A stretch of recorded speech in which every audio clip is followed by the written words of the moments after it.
revisiter. OK. Alors, quelle est votre émotion préférée? La joie. Ouais. Avec le corollaire qui est le rire. Il faut. Qu'est-ce que vous détestez le plus au monde? L'incompétence et la prétention. Mm. Il y en a trop, malheureusement. Et puis, est-ce que vous avez une occupation favorite à part la musique, là? Je pense que, là, on a 2 petits-enfants. C'est extraordinaire, Charlotte et Émile. Mais oui, cuisiner, recevoir les gens. Mais j'ai fait beaucoup de golf. J'ai joué beaucoup au golf. J'adore ça parce que c'est un sport d'adresse. Oui, Faut être- tout à fait. mais ça demande beaucoup de temps. Fait que je pense que les dernières années, j'avais pas beaucoup l'occasion de le faire. Mais j'apprécie ça. Mais je pense que recevoir des amis et voyager, même voyager seul, j'ai fait un voyage en auto jusqu'à Natashquan, tout ça, c'est comme un road trip. J'ai trouvé ça extraordinaire de découvrir seul aussi. Et je suis allé aussi au Japon où j'ai rencontré des gens extraordinaires là-bas. Et donc ça, oui, donc des voyages de ce sens, qui sont comme des voyages intérieurs dans le fond.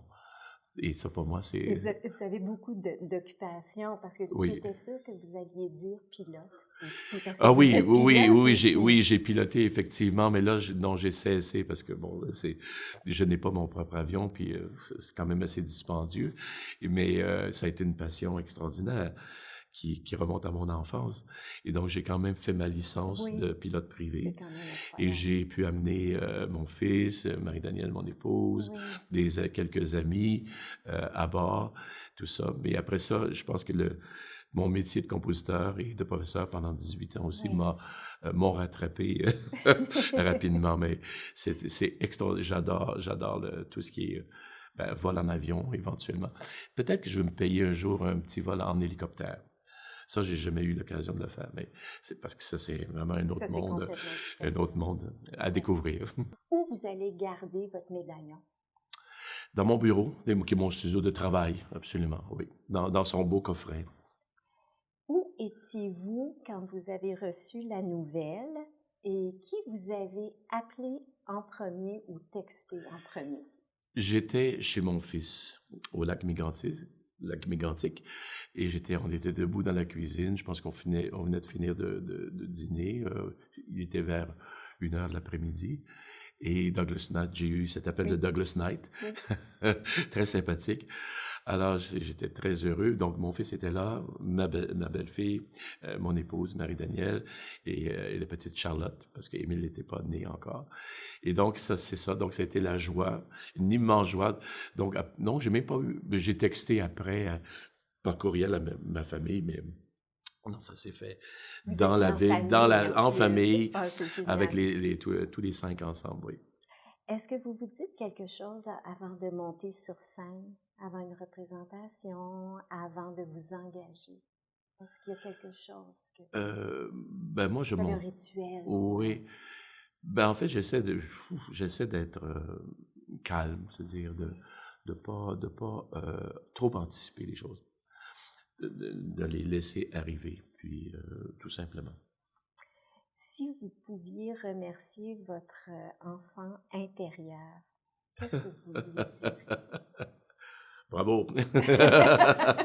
Bravo. Non, mais Je écoute, suis fière de toi. oui, écoute, on a réussi, dans le sens Oui. réussi, pas réussir, c'est pas une question de réussite, mais on a persévéré.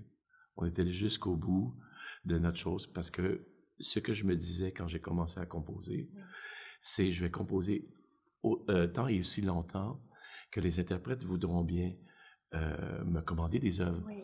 Parce qu'on ne peut pas imposer notre musique. Donc, c'est ça l'effet de boule de neige. Donc, avec mon enfant intérieur, on a construit une grosse boule de neige. Et c'est ça que j'offre, dans le fond, au public. Et que par ça, c'est que la musique parle d'elle-même. C'est vrai. J'ai pas besoin d'avoir de notes de programme. Les gens écoutent ça, puis il y a quelque chose là-dedans. Quoi? Ça vient toucher les gens, d'autres interprètes, d'autres orchestres et tout ça. Et c'est ça, je pense, le plus grand bonheur, c'est de parler avec intelligence au cœur des gens, à la sensibilité des gens. Et pour terminer, que diriez-vous à quelqu'un qui ne se sent pas à sa place dans le monde des arts, du spectacle, pour l'encourager à s'y engager? Ben, je pense que j'irai prendre un café avec elle, cette personne-là. Je dirais: «Viens, on va aller parler de musique, puis on va aller voir de quoi qu'est-ce que tu dis d'abord musicalement? Comment tu le dis? À qui tu le dis? Et aussi, quels sont tes objectifs raisonnables?» C'est-à-dire, comment dire? Pratiques, là, vraiment. Mhm. Et essayons de les atteindre étape par étape.